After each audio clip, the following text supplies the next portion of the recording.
Invisibility cloak's off. Yeah, that's right. Welcome back to the live stream. We have some magical tricks for you today. This is all Brooke. Thank you so much for bringing this.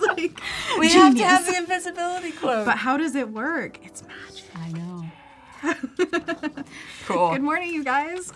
We're back with Anna Daviscourt, and today, we have to say, first of all, we're focusing on Harry Potter theme once again today, and today we are drawing Dobby. But first, wait, Brooke. What?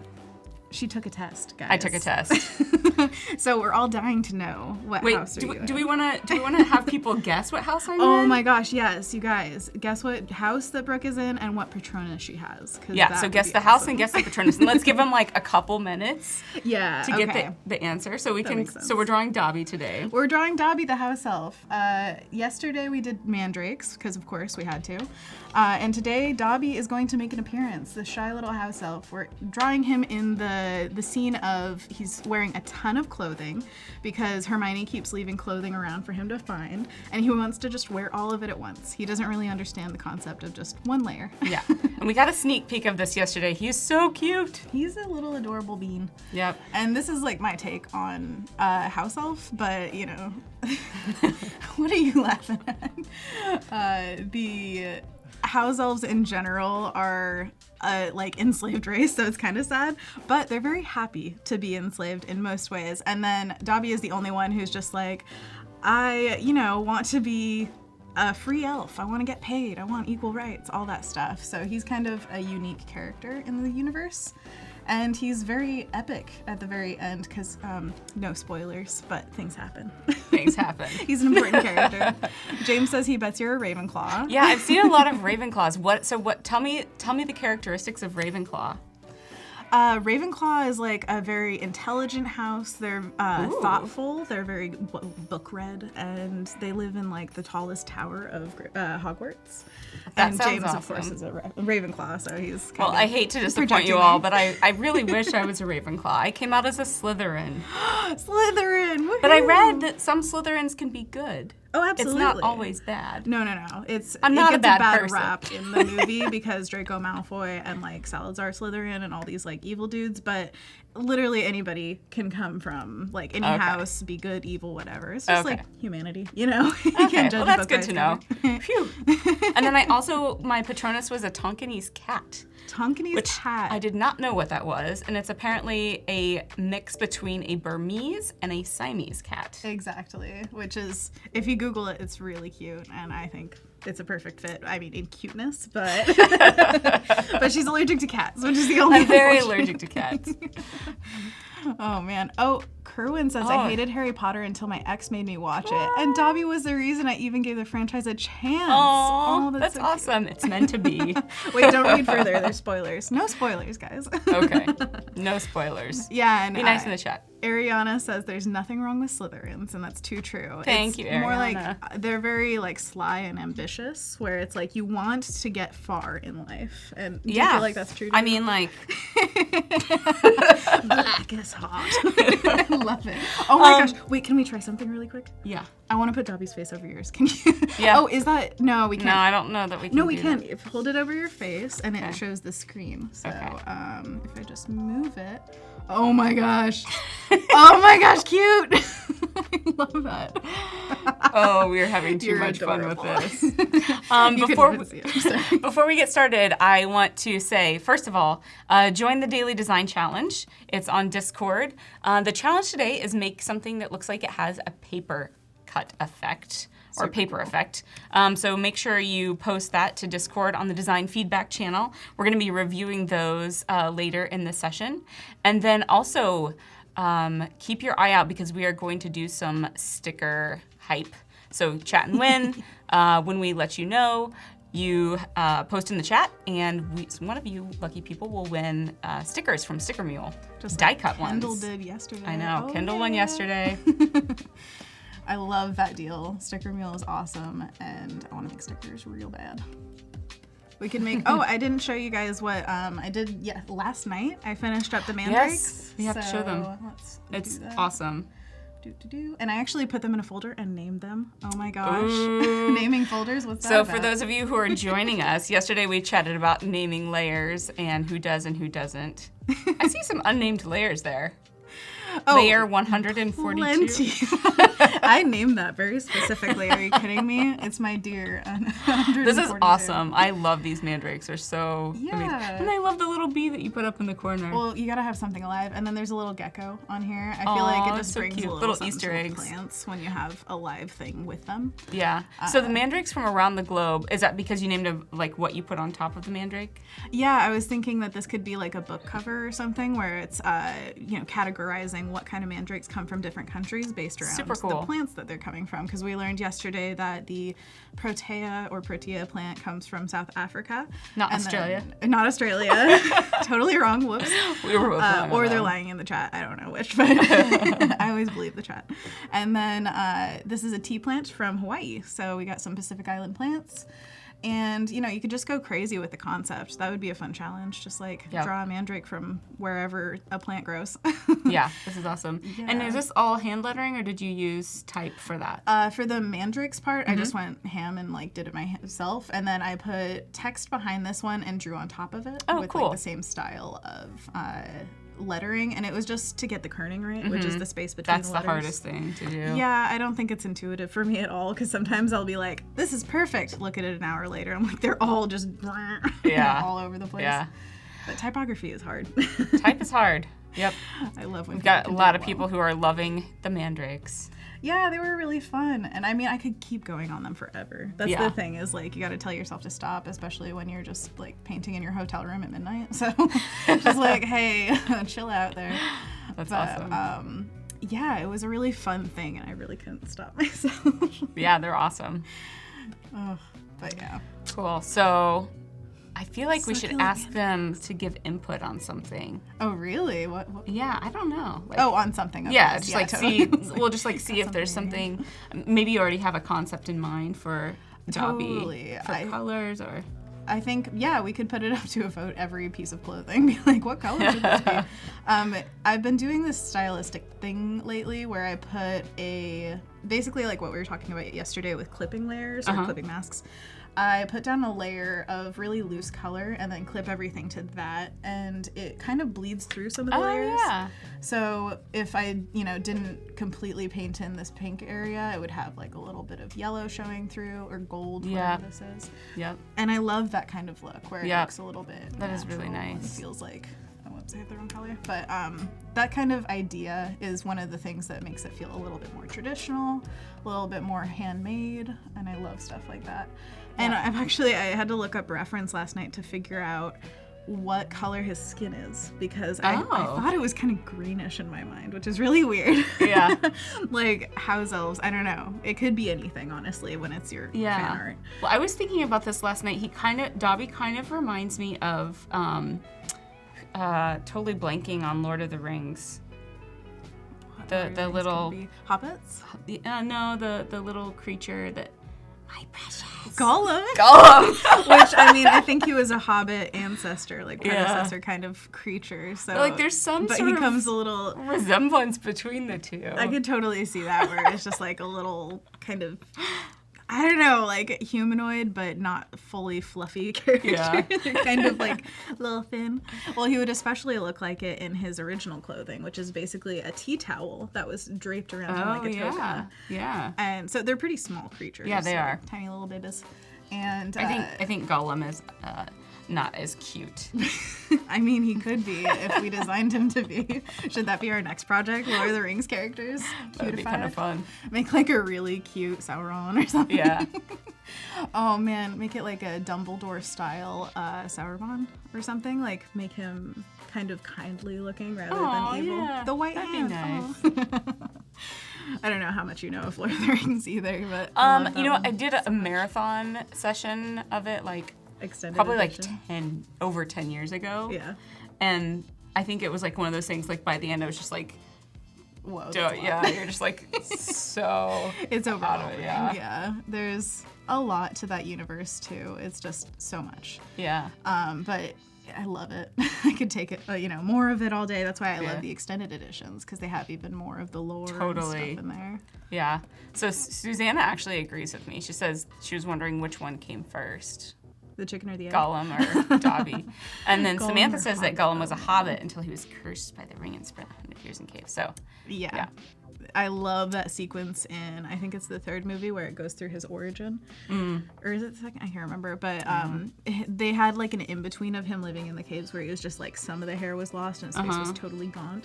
And it was just like, I don't know, for some reason that satisfied my mind so much to be like, okay, he's turning into this creature. he was turning into that thing, yeah. My favorite thing though was when they showed him in the first movie and he was just fingers coming over a ladder and eyeballs. And that was like the coolest teaser of a character I've ever seen. I was like, oh my gosh, I need to know. What does that guy look like? Yep. Then the beginning of the second movie, you're just like, that. Whoa. Did you see he had an Oscar acceptance speech? No. Yeah, they I actually did not see that. animated the character, and That's he was awesome. He was so goofy. It was basically like a crass version of him, where he's like an actor playing Gollum, and so he was like cussing and stuff, and being like, "Yes, I deserve this," blah. And it was so goofy. I love that That's they put funny. the effort into that, not even knowing that they would win. Yeah. It is pretty impressive, the dedication. Yeah. But I think once you become, you like work on it, it becomes so much of your life, for sure. for like an intense part of your life for such a long time, and you're just Especially with a trilogy like that, like Yeah. it's literally probably decades of Yeah. somebody's life. like just you need to working do on justice this. to the character. Exactly. So should we start voting on colors for this guy, or what kind of patterns? What Yeah. kind of textures? I don't know. Let's start with maybe colors. Like, what are you planning on doing first? Like maybe the scarf or the hat. Right, I know. We can go top down, or I was thinking of doing some blue because of jeans. I was thinking one of these layers okay. could be jeans. That would That's like a good be idea. a default kind of ish color to start working off of. And the way that I like to deal with color is all in conjunction with each other. There's this thing called optical mixing, where if you look at a bunch of colors, they all look different based on what they're next to. Yes. So yeah, it feels like you kind of have to see something on the page before fully judging it. Totally. Right. Like those tests are like, they show you the one color next to like a darker color and next to a lighter color, and they look like completely different colors. It's like an optical illusion. Yeah. And the other thing I like to do is use the color balance layer. Do you ever use that? Occasionally. Yeah, sometimes. Yeah. I like to use it just to unify the colors a little bit, but the tendency is for it to oversaturate the colors just a little bit.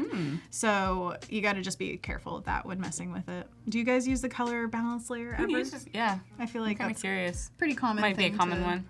Feel like you have a hold on it. Yeah. Jonathan is saying that Gollum wasn't a true hobbit. He was one of the river folk. River folk. Not that Jonathan is angry about it or anything. Good to know, Jonathan. I was ready to ooh, don't worry.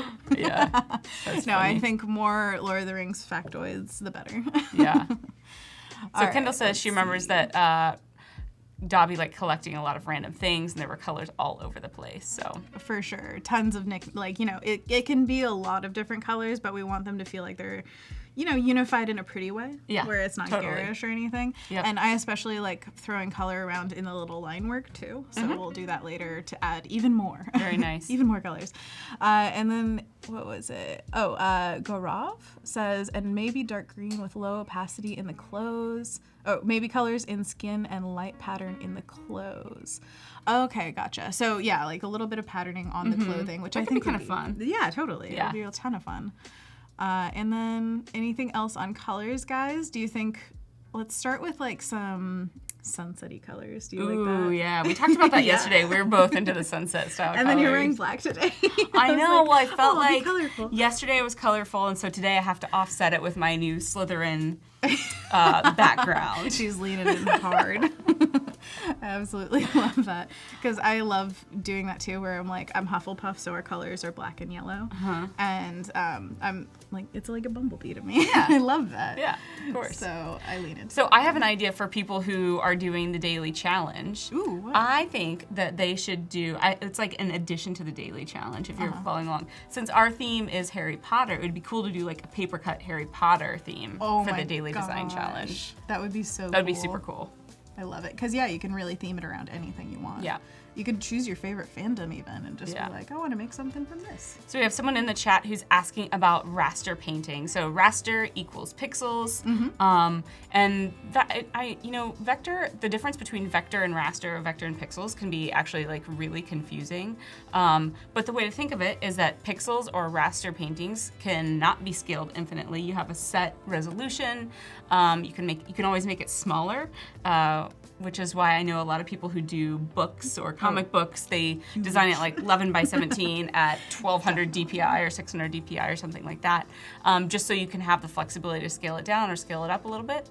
So yeah, you're pretty much set to the size that you created in. And then vector is infinitely scalable, which is, I come from a graphic design background, and so vector is like the thing that I do because you're like, okay, design this, logo or whatever. Okay, now put it on a billboard that's 1,000,000 feet tall.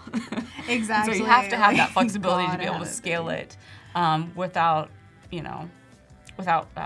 ruining the look of it or making it pixel. For sure. It's super important. And the reason that vectors can be infinitely scalable is because it's all based around math, right? Where it's just like, basically the curve that you create in a painting or whatever is like a mathematical equation to the computer. So it's not using pixels to decide where the edge starts or ends. It's using math. Yep. And it'll always stay the same. Yeah, and that's where you get into sort of like, and this might be too in the weeds, but like where you start to get into the anti-aliasing stuff. Yeah. So with pixels, you have anti-aliasing, and you can turn it on or off. When it's turned off, if you make a selection, it sort of like follows the square of the pixels. If you turn it on, the anti-aliasing tries to sort of like approximate between the pixels. Totally. Which is, I feel like that's interesting. I like, knowing things like that about the programming side of things, and like understanding what it's actually doing, not just what I think the effect is. Like you were saying, somebody was saying, was it you? What multiply layers we're actually doing, where it's like combining Yeah, it was on the feedback yesterday. The combining of colors through what it's like going over and everything. It's good to know what causes that, like what the actual thing is behind it. Totally. And Kendall says vector is helpful for After Effects too. That's totally right. A lot of people who want to animate in After Effects use vector.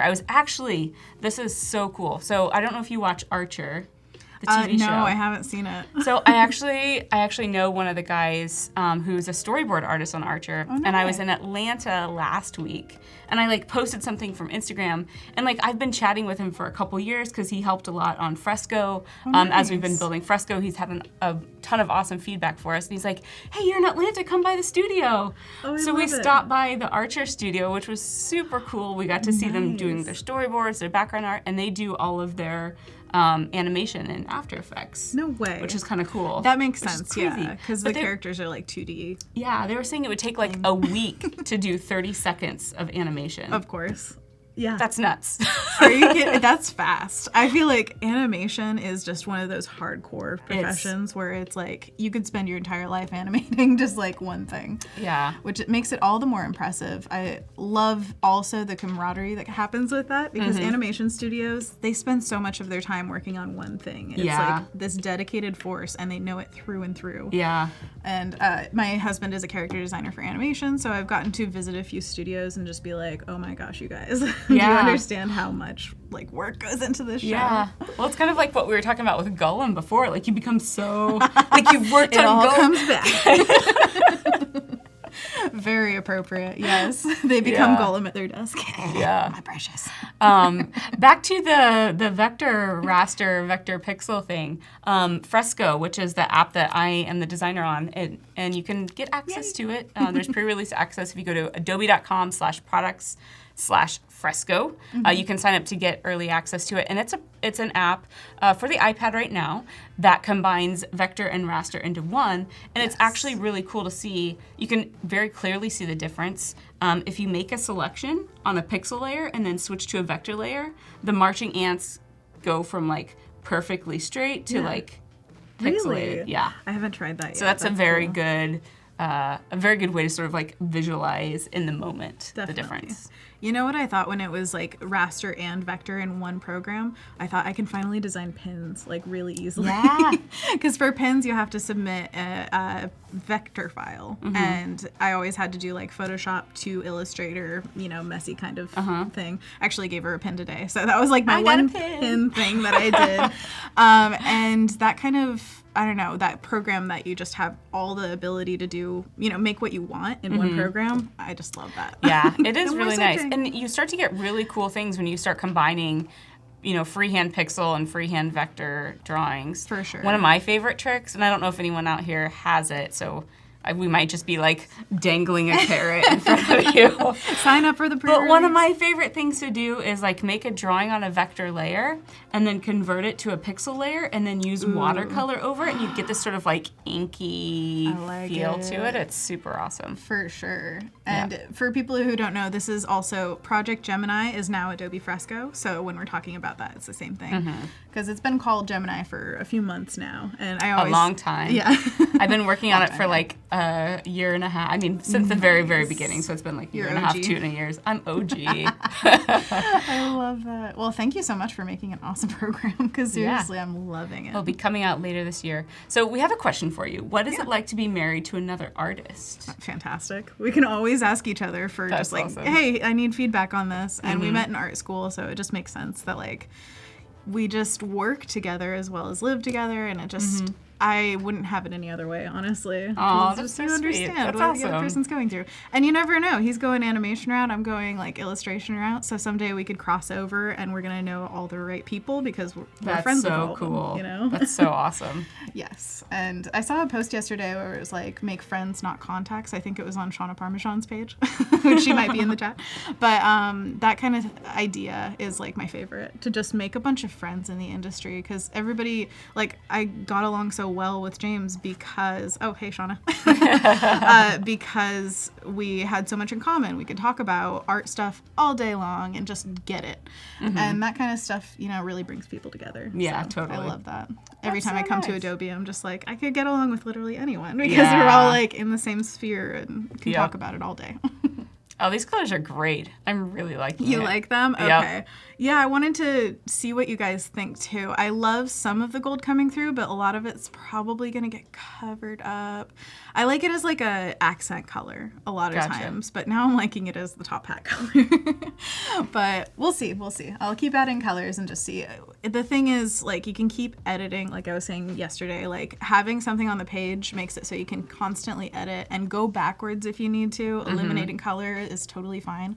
Yep. So just giving myself the freedom to be like, you know what, I'll try some things. And I know I like the yellow as the top color, so if I like it best, I can always go back. No problem. And the way we're working is with clipping masks, so nothing is destructive, basically. You can go back to any point. I can make him completely gold if I want. Cool. Let's see. Oh, and one thing I wanted to share is like a tip on coloring things. No like tips this. allowed. Sorry. Never mind, I take it all back. This show is all about tips. So at the top of almost every file, I guess maybe I have it in the mandrakes layer, but almost every file I work on, I make a new layer at the top of it. I fill it with black, Command Delete. That was, I don't know why, but it's always doing the background color instead of the foreground color. So now everything's black. Yay, we're done. So I set that to color mode on the, what are these, adjustment layers? These are blend Layers modes. or blend modes, yeah. Good call. And that's one of the truest ways that James actually went through every way of making something black and white in Photoshop and found that this was the truest to the values that he could possibly find. So there are different ways to do it. You can go into these adjustment layers. These are actually that. And those go are to black the and non-destructive ways to do some of the things that you can find up in the edit menu. Exactly. And there's also, you could go to hue saturation. I'll just show you real quick the difference of what these two show. So you could take the saturation, go all the way down, and I wish we could just So it's the them same. from one to the next. All right. See, there's like a slight difference in the values that it shows. Oh, yeah. See that? So I like this way, where you have a color layer that's just black, and I usually keep it at the very top of my file just so I can flip it on and off and make sure that the values are reading the same as my colors are reading, because if your values are weak, the whole piece just gets dragged down. You want to have enough contrast. Exactly, and at the right point. That is a super great tip. I really like that. The focal point on this is definitely going to be his face, so I want the most contrast there. And right now the line over it is making it so the whites of the eyes and the black of the pupil is the darkest next to the lightest, so that's working so far. But I could even pump that up further by making the colors of the scarf and the color of this nearest hat a little bit darker, and then his skin's light. So just keep that in mind when you're working on things, especially if, like, you know, you have multiple skin tones. Sometimes you could have dark skin tones and you want to bring light things next to it. So that it always just brings that focus back to the face. I love that tip. That is really great. Yeah.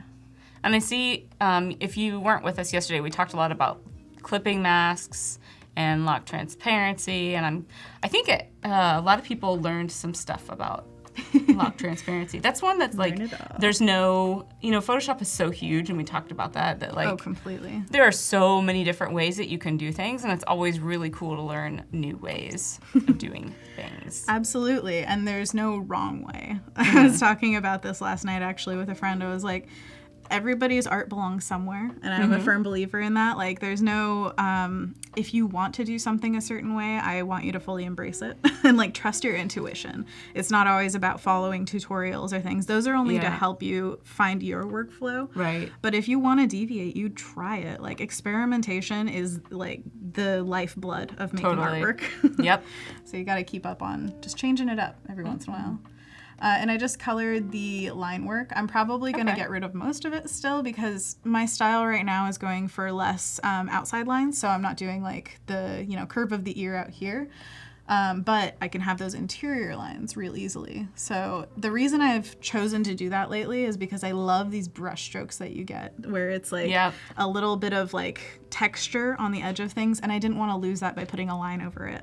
So I just decided, let's nix the outside lines for now and do a lot of like hatching in the middle. Oh, cool. So that was my reasoning behind that. But again, it's a long journey of finding your style to figure stuff like that out. Yeah. But yesterday you guys were like, why'd you get rid of the line work on the mandrake? So today I was kind of thinking like, we could keep most of it and just see what we can make of the sketch first. Yep. And maybe it'll speed it up too, where it's like, oh, the lines are almost already done. But there's gonna have to be like a lot of definition found in the areas of the clothing overlap, because it's so messy right now. I scrabbled it in. I don't know why it's not zooming in. I don't know. Oh well. I'll just work on it this way. But yeah, let me know if you guys have any more questions about just like workflow and things about what we're doing here, because I would love to just answer any questions you have. So Kendall's asking us to talk more about dream portfolios, and that was such great advice. No, it is such a good thing to do, because for sure, you know, you may not always have the opportunity to get to create the work, get paid to create the work that you actually want to do. So you have to take the time to do the work that you want to get paid to do, if that makes sense. Oh, you have to show you that you can do it. That is one of the biggest things that, like, try to think of the perspective of an art director or a recruiter. Whoever's looking to hire you, they need to see that you can do what they want. It's like literally that simple, but it takes a lot of work to get that down. Oh yeah, it totally does. And that's one of those advantages of, if you've ever been a person who hires other artists, it can give you a big advantage in like putting yourself out into the world in the right way. Yeah, totally.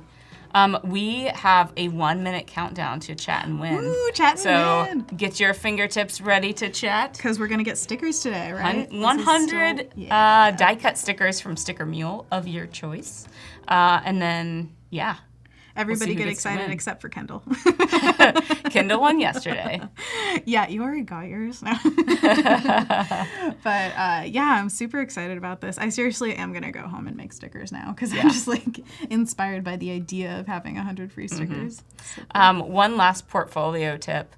One of the best, and this goes along with the dream portfolio, one of the best pieces of advice that I got about my portfolio is, you know, when you're first out of like undergrad and you're trying to apply to get jobs, I think your natural inclination, or mine was at least, was to put everything that I had into it. Oh my gosh, yes. I didn't want to do the type of work that was everything I had. There's only certain types of work that I want to do. You're kind of so hurting only yourself. put the work in your portfolio that represents the type of work that you want to do. Otherwise, like, chances are, and I would say like 99.9% chances, you're gonna get hired to do the work that you don't want to do if you put that in your portfolio. Oh my gosh, you guys, if you haven't listened to, is it happening? It's Chat and win, Chat and Win.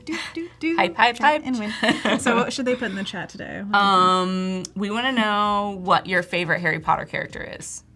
Pressure's on, guys, and it better be a good one. Yeah. Okay. So, chat and win. You get 100 stickers from Sticker Mule for a free die cut of your choice. And yeah, Absolutely. that's what it is. We'll be right back.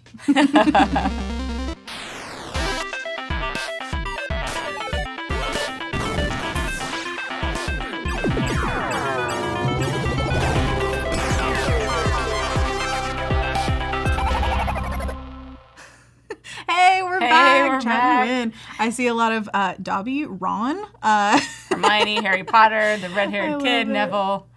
Hermione. Someone's not a Harry Potter fan? What? Tonks. Oh, I'm so sorry. We'll do something else next time I'm on. Choose what fandom we want to do some work for. Yep. Robbie Coltrane. I don't think that's a character from the Sticker book. Mule, definitely not a character. I've seen some Sirius Black, a lot of Luna, Harry. Snape, Sirius Black and Snape. Oh, yeah. Mm-hmm. Fireworks are going off. Dumbledore. Fred and Too much George. pressure. I love that. No, wait. Fred and George. No. Yeah, we're getting a few Dobbies, which is kind of fun. Absolutely. And I'm surprised how many Snapes there are, honestly. Yeah? Simon Hilling. Congratulations. Yay! You won. Yay. What are you So going to Simon, you get 100 free stickers from Sticker Mule, die cut stickers. the fastest and easiest way to buy custom stickers. And for the rest of you who did not win, don't worry.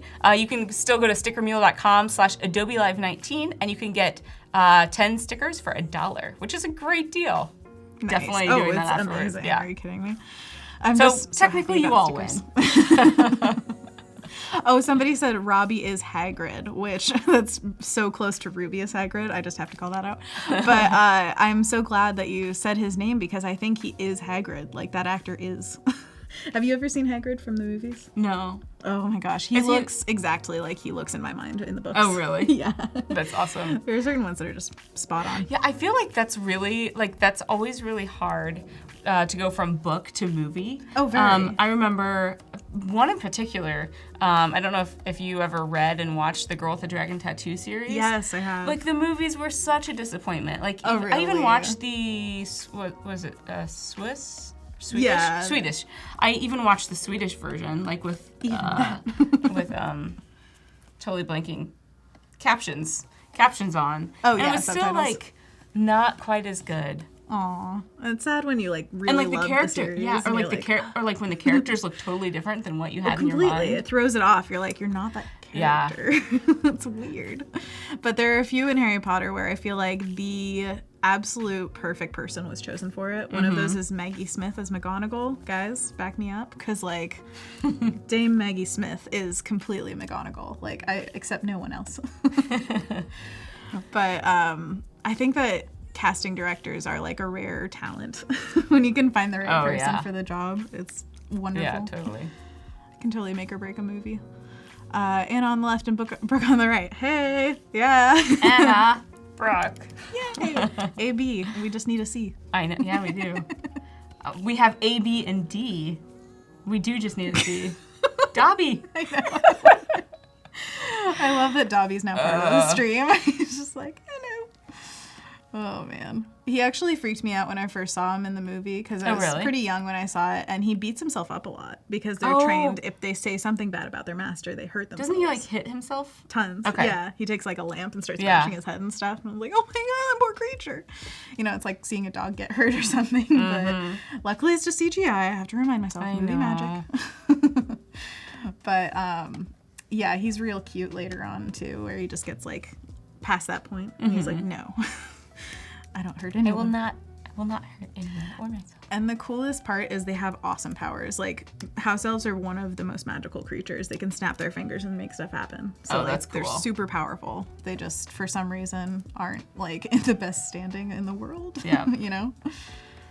But yeah. How are you guys liking the colors stacking up so far? I like it. Do you feel it? I love all the hats. Yeah, the hats are, I love the idea of being stacked with a bunch of stuff. It's kind of fun. Like, it's the same kind of idea for the burrow to me, which the burrow is the Weasley's house, and it's basically described as a house that has 7 other houses like built on top of it. Because the joke is that like they kept having kids, so they just had to add on and add on and add on.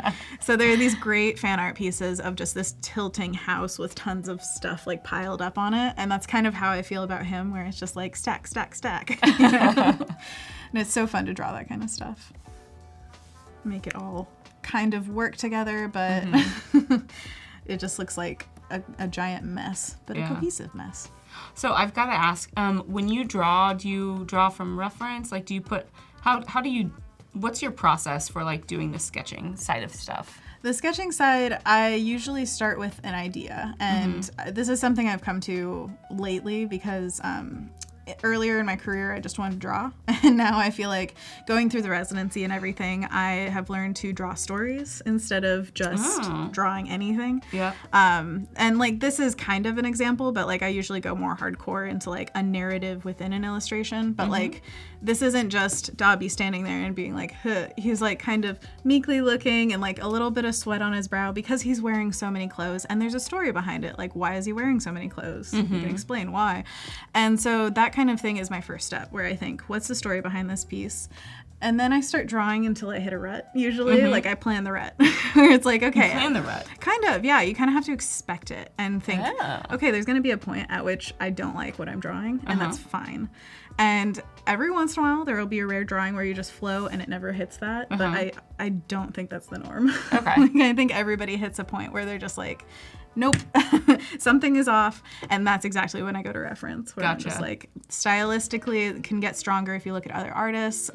You know, just design-wise, you can get a much stronger design if you have the right reference of something in the world, it could be, or something, you know, of other artists, or something that, like we were talking yesterday, seeing the oil on a plate separated. Right. You never know what reference is going to give you an idea to make this piece better. That's totally true. Yep. So that's why I'm a really big proponent of the idea that if you're doing stuff that's artwork, awesome. But if you're doing stuff that's not artwork, it's still feeding your brain. It's like still giving you reference for those pieces, and you have no idea how it's going to show up. Yeah. It's just, it will eventually. Yeah, like, totally. You're making your best tool happen, and that's you. You know, you're sharpening the knife or whatever whenever you're going out to the zoo or like seeing a new movie. You're just filling your brain with new inspiration. Totally. So that's just an excuse to never work and always do fun stuff. Clearly. Yeah, it is really good. I think, and that's one of the things is like, I think you have to kind of train. We talked a lot about training yesterday. So like training for drawing or illustrating, you know, it doesn't just come natural. I mean, some people it does come somewhat naturally, but you have to work at it. You have to train for it. Even if it comes naturally, you got to keep going if you want to like keep up your progress. And I do believe that also you have to train your brain to see, to find inspiration. Definitely. You know, it's a muscle. It's something that you have to keep working at. And so I used to always give myself little projects, like I would call them like walk to work projects, and so it'd be like, one day, take a picture of all the circles that I see on my walk to work. I mean, I love that. And I ended up doing a show of like all the circles and all the square. Like, but I gave myself a challenge, and you start seeing the world differently when you say I'm gonna intentionally look at something differently, you know, than I would normally. You know, like normally I would walk past a manhole and not give it a second thought. You know, but if you're on a circle challenge, you see it. You know, and you take notice of it. Yeah. You're the best at like setting challenges for yourself and doing them. That sounds like because I'm neurotic. Also Slytherin trait, so perfect. No, I love that. I feel like everybody could use a little dose of that kind of attitude to just like look at the world. And setting your challenge for yourself can make you notice so much that you don't see. Well, and I hear a lot of people, they're like, well, I don't know where to start.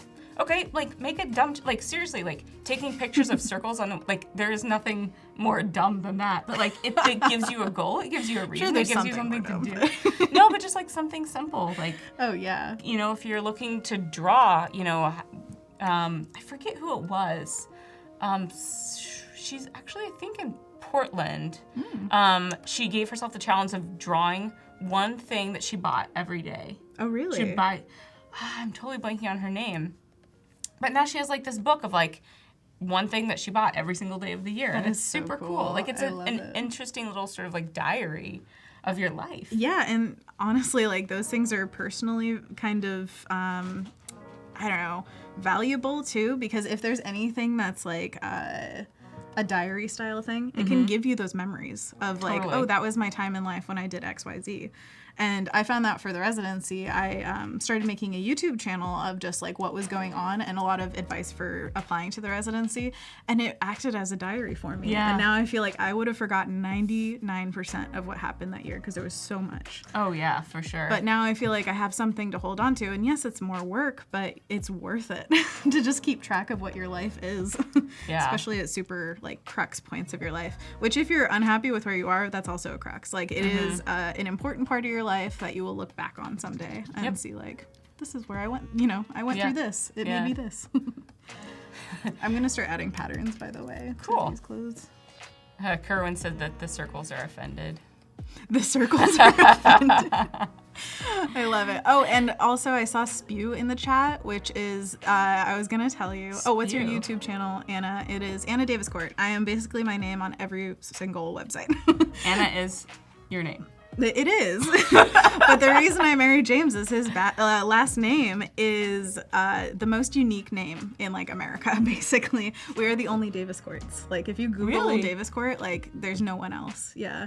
That's crazy. Thanks, James. I used to be Anna Owen, which was very like common everywhere. And so I decided, yeah, I'm totally taking his name, and it's helped out a lot with the career of being like discoverable. Yeah. Yep. So how do you decide what style of pattern you're doing? I'm just gonna, I'm still on the color train right now. So I'm trying to figure out what size, what shape, what colors will go together on a pattern that makes it feel interesting and not busy, like overly busy. Cause I love a cluttered look, but like organized clutter. Yeah. And there are gonna be some like other factors as well. Like see, this sleeve is going to overlap with the same sweater here. So it might not be the best choice to have a busy pattern because I'm gonna need to like differentiate where the sleeve is and where the sweater is, or like body of it. Yeah, that makes sense. But I just want to try stuff. The whole idea, especially on a live stream like this, is I want to keep moving with it, like keep adding stuff, and then I can edit it later again. Like, if it doesn't work, it doesn't work. That's totally fine. But I want to keep just trying stuff and see on the page what works and what doesn't work. So that's the idea. Very cool. Speaking of names, Jordan Crawford says, I share the same name as a basketball player. Jordan Crawford. I don't know anything about I don't know basketball. Sorry, I'm so sorry. But very cool, because then you share it with someone that you can actually like see what they're doing. I had a lot of people as Anna Owen that I was just like, they're just people, you know, I don't know what they're doing or anything, but they were getting mixed up in my Google search. So See you, Jonathan. He has to leave. Oh, bye, Jonathan. We're going to miss you. You should have stayed. There was something awesome coming. Yeah. When I put, oh, look at this. Check it out. My hand can disappear. Oh my Invisibly gosh, cloaked for my hand. Here, I'm going to choose this tool on the toolbar. Beep. Oh, gosh. I think we're having too much fun with the screen today. Susanna says that my organization, they periodically have creative workshops like that, which totally charge up creativity. Yeah, that is awesome. I'm curious from people in the chat, what do you guys do to stay creative? Or like, what do you do to exercise your creative muscle? Because like we talked about, that can be really hard, particularly if you're working a job or you're in a job that you don't enjoy that much. And that's hard. Yeah, that's exactly why I got out of it, because of the residency, honestly. I would probably still be stuck at a job that made me feel drained a lot of the time. I kind of see it as like a blessing in disguise when that company that I was working for didn't have a lot of work. And so I just like started working on my own stuff, and I cool, had yeah. a lot more time for it because there was no work coming in, which is Right. financially scary, but the most freedom I've had creatively in a long time. So that made it possible for me to get the residency. Like it totally set it up, and that's where I Yeah. believe like some things are meant to be. Like Yeah. serendipity is a thing, and I felt like because of that exact like series of events, I got the residency, which has totally changed my life. Yeah, that's very cool. We have a lot of people who draw thumbnails or sketch random things, Ooh. listening to music. Eric and Kerwin say they watch Adobe Live. Oh, I love that! Yay! Shout Part out of for the Adobe solution. Live. Noelle does photography and watches Adobe Live. See, I think that things like photography, even if you're an illustrator or graphic designer, whatever you do, like stepping outside of your zone and having something you do creatively is such a power move. Yep. Yeah, it You're totally just like, is. I'm gonna do this thing.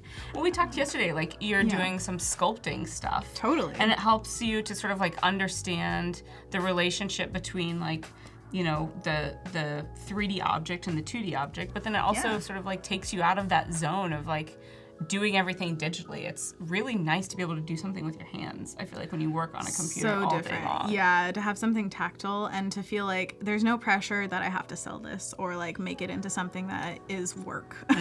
You can just make for the sake of making, and especially when you're adding it to a routine where I was watching TV and doing nothing else, I would sculpt, and so it was literally just an addition. Yeah. And it didn't feel like I was wasting time. It didn't feel like I was losing out on work or anything like that. Like I wasn't sacrificing money. And so if you can find something that like hits that like sweet spot, Yeah. I would recommend that above all else. But even if you have to take time away from work, it can be really rewarding to your brain to just Yeah. kind of refresh it a little bit. Yeah. And I always say that with if you're feeling like a piece is not going the way you want it to, most of the time you have to step away from it. Yeah, Like, I don't that's care so if the true. deadline is tomorrow. If you can take an hour away from it, it's going to be better for it. Yeah. Like, it feels risky, but like you have to Yeah. at some point. A lot of times when I used to be an agency, I was doing graphic design. If I was in a rut, you know, you step away from it, or like sometimes, you know, when you're in agency, and I'm sure you experience this too, like sometimes you don't have the time to step away from it. Totally. My trick was always just turn it upside down Ooh, I like it. Yes. and work on and it. just see and like like sometimes it just like forces you to see something differently, which is really nice. absolutely. I think that and horizontal flip, which we should totally do with Dobby. Let's see what Yes. that looks like. By the way, black and white. Let's see. Ooh, it's looking nice and contrasty. It's looking good. I think I could still lighten the Yep. the eye a little bit, and then Maybe something kind of over on his shoulder, like, over here. yeah. Yeah. Maybe, I don't know. I know I want like some fringe hanging over Okay, here yeah. too, but I think we could add maybe some kind of like what do you call it? Like a little bit like an implied pattern of what do you call that wallpaper that's like kind of flowery and like Flower wallpaper? I'm trying to find the words here and I'm not getting them. It's okay, I'll show you later. when we put it in. It'll Yeah. show rather than tell. But I'm gonna horizontal flip this right now and see what it looks like. Yep. Let's group Samuel, said that if I ever want to try a new style, I always start out by doing a version of my dog. That's a good idea, to always like have a I go-to for love it. trying a different style. That's so cool. And then you have a ton of pictures of your dog. Yeah. Which is always awesome. Yeah. Okay, edit. I'm gonna transform and then flip horizontal. Whoa! Everyone, he looks weird now. I don't like it. Turn it back. Yeah, it always feels like I that. know. But now I feel like this ear is a little too big, so I'm gonna gonna carve that down. Sorry, Dobby, you're losing some ear. Ouch. Don't make me feel bad. And then what else do you guys see? I think he's tilted too much, so I'm Yeah. gonna like just transform that whole thing. Oh, were you referring to Paisley? Paisley could be. I was thinking it's like it's not Baroque, but it sounds Okay. like in my mind it sounds like something like that, like with a QU in it. Huh. Damask, maybe? Is that I a don't thing? know. I need to like brush up on my interior design stuff because I used to Yeah. watch a ton of shows of interior design. Did you?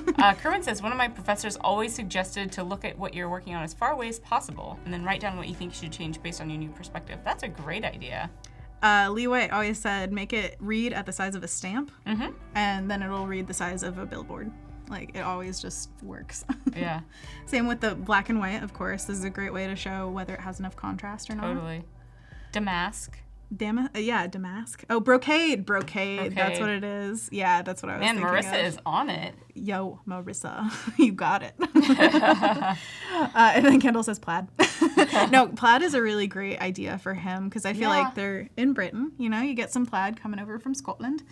And what was the other pattern I was thinking of? Oh, we could do one of the scarves could be kind of house themed. So we could vote on which house. Ooh, that's a good idea. Yeah, I mean, we've got sunset colors going on, so we could easily do Gryffindor or Hufflepuff. But if you guys really want to Slytherin in there, we can change the colors up. Do you? Oh, whoops. I'm kind of liking the colors. All right, let's see here. Oh my gosh.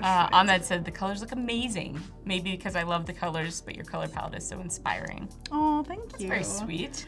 Yeah, we just basically started blotching things in here. A lot of what I do with color now is very intuitive, which is not very helpful in the tutorial world to be like, just feel it out. But I can say that I usually think in general, are these gonna be warm colors? Are they gonna be cool colors? Even if they're cool within a warm spectrum, it kind of tends toward like, this blue has more yellow in it than red. So it's not a purpley blue or anything. It's like, but they're also purples, but they're warm purples. So it feels like they're all kind of cohesive in that way. And for this one especially, like keeping the sunset-y colors around here and then having little pops of different ones. Yeah, I love that. Is like the idea, that you're like mostly within a color scheme and then a little bit of like, you know, the mama papa baby rule. Have you ever heard that? No. In most like balance things with design where they're thinking like, okay, here are 3 mountains. You don't want them to all be the same size and all spaced equally. You want the mama papa baby, which is one's, big, you know, medium, small. Big, medium, small. Yeah. Exactly. Yeah, that's one way to say it. But our teachers always said like mama papa baby, and it always stuck in my mind like, okay, every single thing you have to think, which is the biggest, which is the smallest, do they contrast at the right points, all that stuff. So that's what I'm constantly running through here. Not that I always get it in the first go, but like that's what I'm thinking when I'm doing an editing pass, is to make sure everything's varied enough. Very cool. So Holly and someone else said that they feel like Someone. Holly and Kerwin said that Dobby looks a little bit more timid this way. Oh, he's shy. He looks shy. It's all in the eyebrows right now. I could change it so fast with the eyebrows.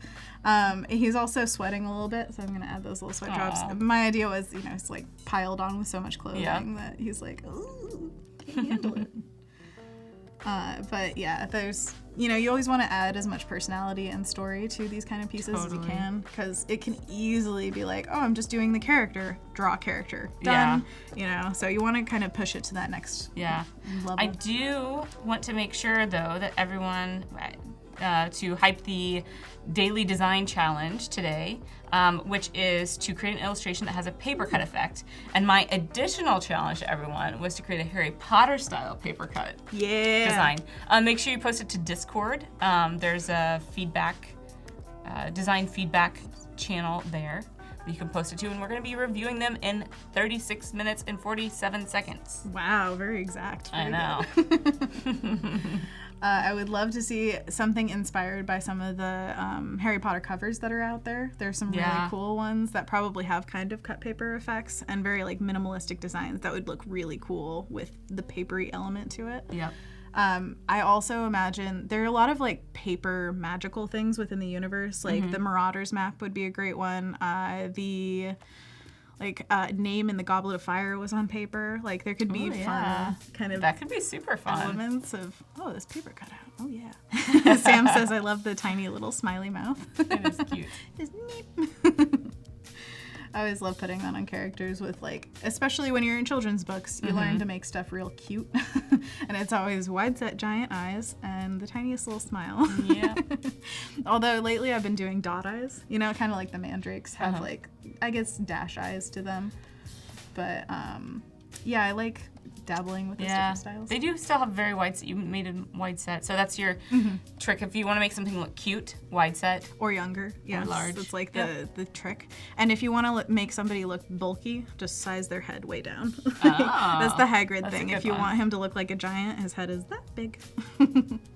Dobby appears to be a shy house elf, but when the sun sets and darkness falls, he wreaks havoc on the Dementors, avenging the souls of those who've perished. No evil is safe from his vengeance. There's your story for the illustration. Oh my gosh, I have an idea. I want to add something. Thanks, Sam, for posting the link to Discord.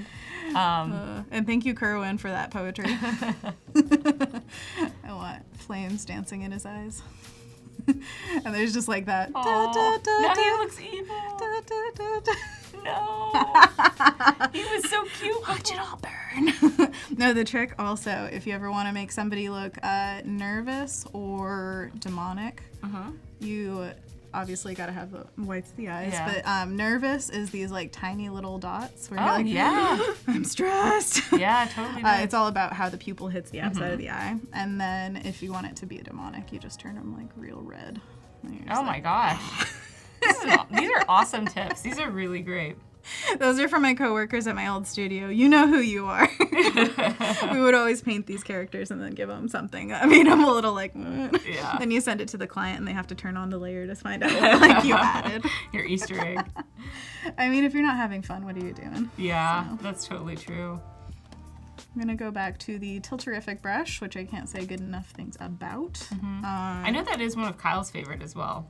He turned me on to it when he was on the stream. It was just like, oh, that's what I've been looking for. Because I used one of his HB pencils for a long time, which I also love, but Tilterific has the like, you go thick to thin. Yeah. Yeah. This is not the best example because it's small, but whoop, whoop, whoop. There we go. Thick to thin. And that makes all the difference when you're trying to make something feel handmade, and it's got that grit. You can see this sketch was sized up from a lot smaller, so you see a lot of the grit, which is a stylistic choice too. Yeah. You could totally do like small sketches, size them up, and that could be your thing. For this one, I'm still gonna work on this sketch layer, but I'm gonna just start cleaning things up a little bit in the way that like I like them. It's all about what you like. Because it's your Dobby and you can do what you want. Exactly. I can do what I want, guys. It's the best life. By the way, I wanted to know a little bit more about you because, I mean, you obviously took these tests for Harry Potter, and they're kind of like personality tests, so I wanted to know, like, things like, let's see, if you had a superpower, what would it be? Oh, if I had a superpower, what would it be? A little on the spot, sorry. Yeah. And you guys can answer in the chat, of course. That's a tough one. Yeah, I kind of want to know what everyone else would say, too. That's a really tough one. I think I would want to be able to fly. Oh, really? You're a fly person. See, there's another question that's more of like a trap one that I consider. I heard it on a podcast where they were saying, if you could fly or be invisible, what would you choose and why? And it was basically like shaming the people who wanted to be invisible, in my opinion. Because in the podcast, they were like, if you want to be invisible, you're like trying to hurt someone or something. Or you're like stealing or being in their place when they're not there. Yeah, like sneaky. Oh, interesting. And flight's supposed to be like you're all powerful and like, you know, like would you use it for fighting evil and things like that.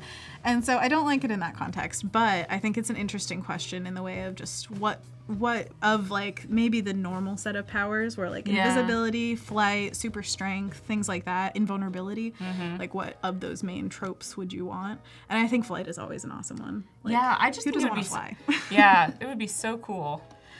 And also, how would you fly? Like, would you want wings or just? I would want wings. So okay, point yourself. This is such a weird thing. I've always wished that I had a tail. There's so many cool things that a tail can do. I love You can like hang by your tail. So, like, it's like an extra arm. Oh heck yeah! There's so many things. Like, it is a very valuable thing to have. What would your tail look like? We're gonna do fan art of that. I think it would be kind of long. I don't know. Oh yeah. Maybe like furry fluffy or like like soft. I could curl up with it at night and just be like, my tail. That's so cool. I love that about like just finding people like have thought about this before makes me happy. Yeah. I think about it a lot.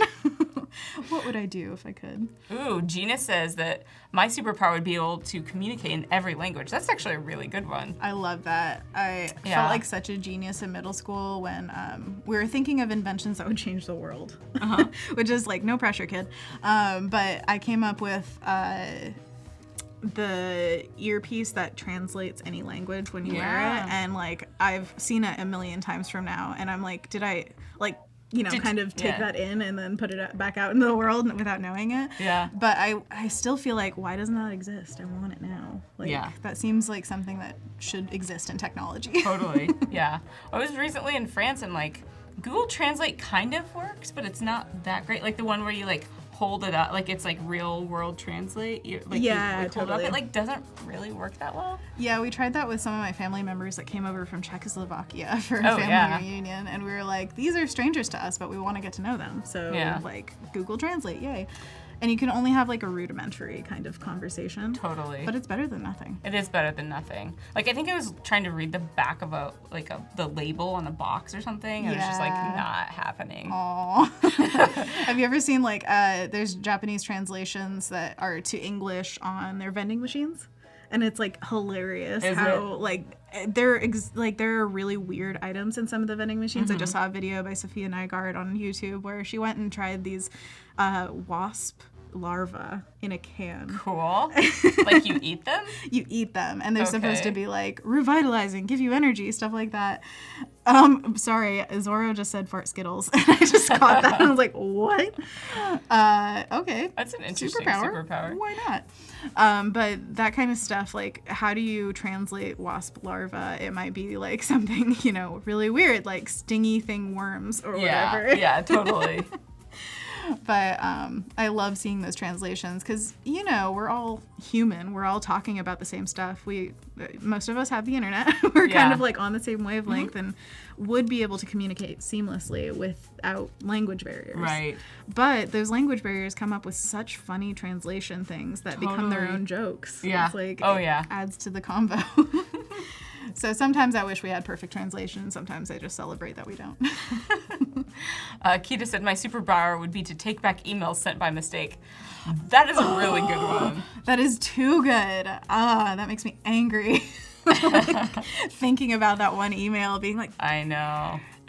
Or like something always happens, like you're sitting on a really important email and you like read it, and you're like, okay, it's perfect. And then you send it and you're like, I misspelled a word or I forgot a word or like something is wrong with it. No, that was exactly when I got out of school. I got my first job, super nervous about it, accidentally sent an email with like 2 words and felt like that's the end of my career right there. Yeah. Whoops, like they know I'm totally unprofessional now, which is so silly, obviously, but the littlest things can stress you out. Yeah.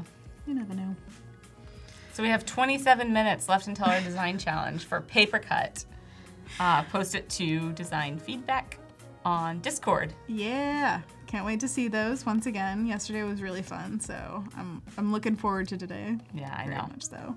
And I'm adding these little hatch marks, by the way. Yeah, cool. And I was just kind of like, I know I shouldn't be looking at them yet, but I was just browsing through them a little bit, and we have some people commenting that they would need a few more, or someone said that they would need a few more days if they did a Harry Potter theme. Totally, but this is meant to be just like fun and fast, so. Yeah, it's whatever you want it to be. And these challenges, yes, we're going to look at them on the stream, but like there's no pressure to make it done by our time. Yeah. Like if you want to go with it, go with it. Totally. Just make what you want. Yeah, and I think this, like the daily design challenge, what I love about it is it kind of fits into what we've been talking about. Just like make something quick and fast that's not your normal work, and it kind of helps get you out of that, if you're in a rut or if you're, just need an extra creative boost. It's the magic juice, Yeah, totally.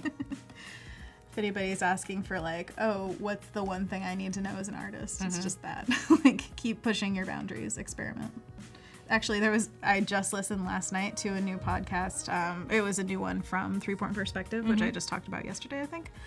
And they were talking about changing styles and like how to kind of explore in that way that keeps you fresh and moving forward in your career, which is so important at the beginning, but also important at like mid-stage career. If you're going the right direction that you want to, but you feel like I found the thing I'm getting paid for. If I stop doing that, it might be bad for me. Yeah. And they were just talking about like, I took this risk and nobody said I couldn't. Like I started doing the thing and everybody was like, cool.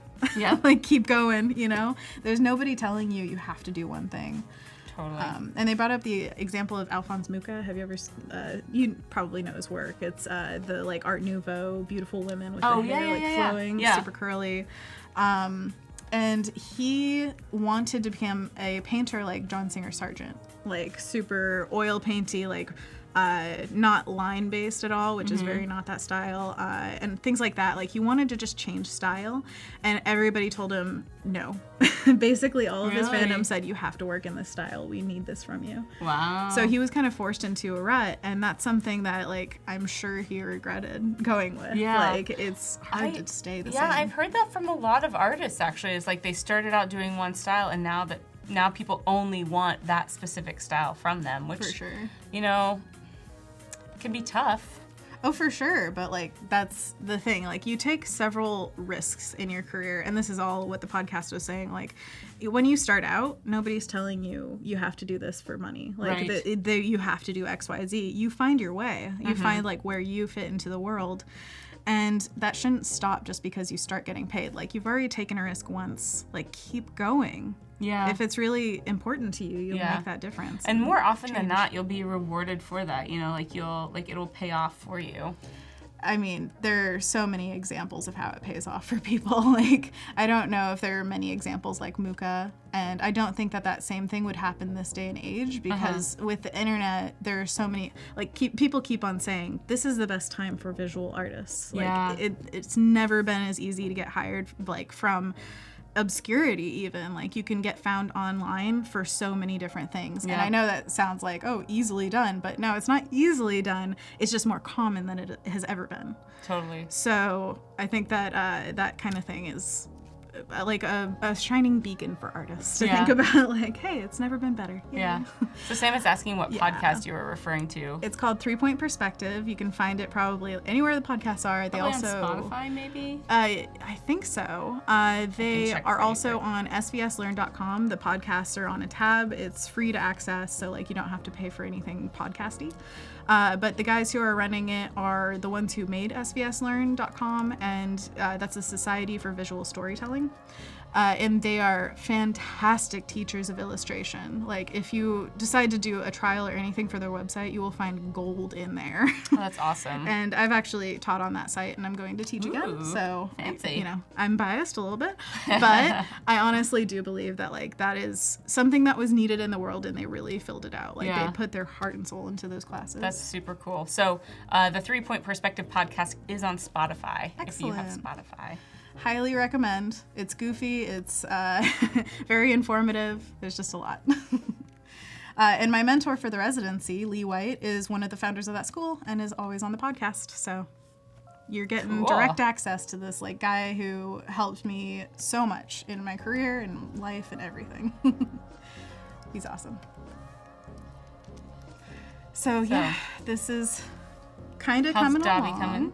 I'm just adding good. some, like, lines and taking some away, where it's like, you kind of, I don't know, just decide where it feels like it's right and wrong to have lines. I've gotten used to him looking this direction. Right? Now I feel like it would be weird if we flipped him back. That's what happens, you know? You just get used to one area. But we're definitely going to flip him back at some point. We can decide which angle is best for the final one. But it is funny how it kind of settles in your eyes. So for those of you who've been following along, do you like Dobby looking left or right? Left or right, sir? Speaking of left or right, and speaking of podcasts, I listened to a podcast the other day, and they were talking about, it was the Hidden Brain podcast, and they were talking about, there was a study done that if you whisper in someone's right ear, they are more likely to listen than if you whisper in someone's left ear. What? How obscure is that? Were there studies done? Did they, like, yeah, it was actually a study do of, this? like, some German researchers or German scientists did That's this study that, like, amazing. they were, like, in a club, and if you whispered, I don't know if they did it in more instances of this, but like, if you whispered in someone's right ear asking them for a pack of cigarettes, they were more likely to give it to you than if you whispered in their left ear. No. Yeah. That is such a weird Super thing. weird. I mean, now I just want to, like, test that. Like, hello. Not creepy at all. I don't think I've ever, like, whispered in somebody's ear for something. Like, hey, can I borrow a pack of cigarettes? Yeah. It's such a weird thing to be like, hey, what's up? But that, I'm glad that people do studies like that, because you just hear about these obscure Super things. obscure. You're like, well, that exists. Yeah. So Gina's recommending a little shadow on the bottom of his sleeve. It might help differentiate it from his body. Absolutely. I think some lighting would help, but I'm also hesitant to add too much lighting because, again, the style that I'm going for is like mostly color and pattern based. So let's see what it would look like if we added a shadow, because sometimes it makes it so that you tend to put the whole thing in realistic lighting and be like, oh, this is now a fully lit and rendered, and like I'm gonna put a highlight on his forehead and all this stuff, which like I love doing that as a painterly style, but not like, you kind of have to decide which way you're gonna go. Am I gonna render this? Am I gonna keep it more flat and like illustrative? So nothing wrong with either style. It just has to be like your intention, basically. Let's see. For shadows, you either, if you have warm light, which I'm considering this warm light just because most of the colors are warm. Again, there's no real lighting applied, but just in my mind. So the shadows would be cool. And if the lighting was cool, shadows are warm. That's like a general color thing. Doesn't have to be stuck to, of course. Every rule is meant to be broken. But because of that, I'm going to select the color of the purple on his sweater, and then I'm bringing it down to blue so that it's a little bit more cool. Nice. And we can see like that. I think that's too dark, but I usually just like lower the opacity. This is why I always love having a separate multiply layer if you're doing some kind of like separation thing. This also brings up the question of where you put shadows, which is a really interesting thing. Like if I were to say, let's do a line here again, where his like sweater ends. That's where I'm just deciding arbitrarily it ends. I could do shadow underneath the line, or I could do shadow on both sides of the line. I could put it on the underside of his arm. Like there are just so many options of like where exactly to put it. And that's one of those things that like, again, you have to kind of feel out. But there are technical ways of doing it where it's like, it would definitely be a cast shadow under his arm. There would be a core shadow on the sleeve. That's much more like painterly, which I've also studied painting in a realistic way where you get light, shadow, all that jazz. But with illustrative stuff, you can do whatever. You have complete freedom, which is both awesome and a detriment because you're like, okay, I have complete freedom. So what's it going to be? So that's one of those things that like we could put up to a vote. We could see what people think. And so let's take a look at it again. Do you like it, the shadow below his sleeve? Do you like it above, like on his sleeve? Or in between. Or in between. Both. I can or no shadow. It. Or no shadow. We can. I think I'm a fan of it like on his arm. Yeah, you like that one. I kind of do. I think. It feels a little bit less like realistic lighting then, because you know that there would be a cast shadow, which I kind of like. I like when it goes away from realism in certain ways. I think there's a time and place for realism, so we get to decide. That's our prerogative. But not today. No, every day. We decide everything all the time. Yep. Cool. You guys, you have 17 minutes to post your design challenge poster to the Discord channel. It's bit.ly/psdiscord is the link. So you need to post something with a paper cut look, and our additional challenge is Harry Potter theme. If you want to. If you want. Or you could do Lord of the Rings, or you could do whatever fandom you're a part of. Yeah. So we have a question for you. How did you end up getting Lee White as a mentor? Oh, I was super lucky and got him as a teacher first at the Art Institute of Portland, which is now closed. It's okay. It was a great school because of the teachers. They were fantastic teachers. And two of the most influential for me were Lee White and Zavu, who I also talked about yesterday. She was an animator at Disney and is now an oil painter. Lee was, oh my gosh, he's had so many careers. He was just like, I'm going to do this. I'm going to do this. He was a professional photographer, and then he was like architectural illustrator and like did perspective stuff and like super technical. That's crazy. He's basically got a skill set for everything, and he chooses to do children's book illustration. That's awesome. Yes, and he's recently actually been playing with a different style, which is the whole reason that they did that podcast about change, because his partner Jake Parker, one of the founders of the school, Jake Parker said, draw Batman. because he's a huge fan of comics, and Lee does not have any like he's not into Batman or anything. He's just like, okay, as he hasn't like drawn him, he doesn't do much fan art. And so Lee took the challenge and made this Batman piece that was super textural and had all these scribbles and like oil painting splashes and like tons of abstract kind of painting look. And it had just like the back of Batman looking over the city. And everybody commented on Facebook saying, this background is amazing. I absolutely love it. And so he started doing all these pieces that were based off of that style, totally different from his usual stuff, where it was That's very cool. Abstract and kind of fine arty. And so he found that like that kind of thing, changing up your style, can change your brain, can change like what people expect of you, and just change everything up, which everybody needs at some point. So yeah, that was that's Lee White. He usually does watercolor illustration, so that's LeeWhiteIllustration.com. Oh, okay. Yes. I see his Batman. Wow, that's super cool. Right? I know, it's like super textural and just feels like, I don't know, it's got motion to it. It's got energy. Hey, Anthony, Anna, I'm here. Sierra and Beth are also watching. Hi, Sierra and Beth. Are these friends? This is Anthony Sims, is my best friend. Aww. Over a decade now, we've been besties. And that's so cool. He's super supportive, so always get yourself an Anthony. And a James. Not saying James is. Oh, yeah, and Kendall and Anthony know each other because sometimes I live stream on Twitch, so these are my regulars. Cool. That's awesome. So your Twitch live stream is twitch.com/Anna Daviscourt? Anna Daviscourt. It's always me. Anna Daviscourt for everything. Anna Daviscourt. Yeah. Say that 3 times fast. I know, it's a long one, but it's unique, so I'm into it. But yeah, that I feel like having a support group around you is very important too. Yeah, it totally is. I'm going to add a little shadow to his ear, which is perfect because we have the shadow layer already, the multiply layer that we were using for the sweater. So we're not going to add too much lighting, just in those like severe pockets of shadow, kind of like an occlusion pass if you've ever done any 3D work. It's where 2 objects meet, there's extra shadow, just adds that depth.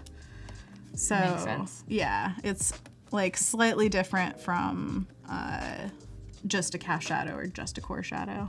Cool. And one thing I do want to hype is that at noon, we have Rocky Rourke, who is an amazing vector illustrator, Heck yeah. and Kevin, and they are going to be doing an XD challenge. Oh, excellent. I think they're designing a game, I think? Oh, it's an app for chess. An app for chess, That's what I saw yesterday. Yeah, they were rocking it. They just like, I am always amazed by XD. They can make things happen so fast. Yeah. And I love that combo. They're both wonderful. So definitely check that out. If you're, I like watching XD live. Like, for some reason, I saw it with previous resident Andrea Hawk just did like a 2-week challenge basically of XD stuff. And I feel like I've never been so interested in XD. Yeah. It's so cool. It's not what I do for a living, but that's kind of, I know. It gives you that brain space. Yeah, it's always like fun to watch people work in programs that you don't use on a daily basis. Completely. I feel like it also just creates a bridge of understanding between different creators where you're like, I kind of get what you do. Yeah. Well, it's always kind of crazy too with Adobe products because you're like, I know Photoshop and Illustrator so well. And this feels familiar. It was like the first time that I started working in Premiere or After Effects. I was like, this feels like I should know what I'm supposed to do. I feel like I'm in familiar territory, but yeah, absolutely. That's how I always feel about Illustrator. I never use it.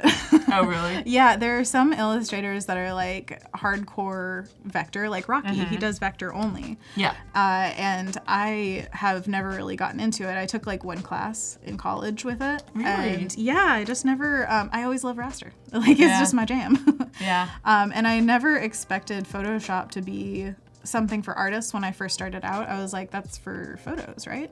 You're editing photos. And that just shows you like where somebody is in the art industry if they're asking these questions. Like, no, it's all yeah, Photoshop. I think like Illustrator was my very first Adobe program that I taught myself. And so I think that's why, and like I started doing illustration in Illustrator, which is kind of crazy because very few illustrators actually illustrate in Illustrator. Most illustrators do it in Photoshop. Which is so funny. Like, I've heard some people say, like, why is it called Illustrator if illustrators don't use it all the time? Yeah. And I do know people who do vector all the time. So it's like, I don't know. I see both sides of it. Just like, yeah, there's quite a few. Like, Rocky is always doing vector. There's an artist, Jing Wei. She does, like, really beautiful sort of, like, abstract people-scape things. She's an illustrator. Awesome. Marley Gallardo is also illustrator only.